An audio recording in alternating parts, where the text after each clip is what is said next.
आपण पाहत आहात RK न्यूज, बातमी तुमची, आवाज आमचा। कायद्याची भीती राहिलेली नाही ही वास्तवता आहे। NCRBच्या रिपोर्टमध्ये देखील बघितलं तर महिलांच्या अत्याचारामध्ये महाराष्ट्राचा नंबर वाढत चाललेला आहे। आज या नराधामाला देखील या ठिकाणी कायद्याची सक्त कारवाई झाली असती तर कदाचित धाडस झालं नसतं।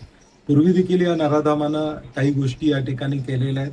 आज हे धाडस वाढतंय का, तर कायदा आणि सुव्यवस्थेचा भीती राहिलेली नाही।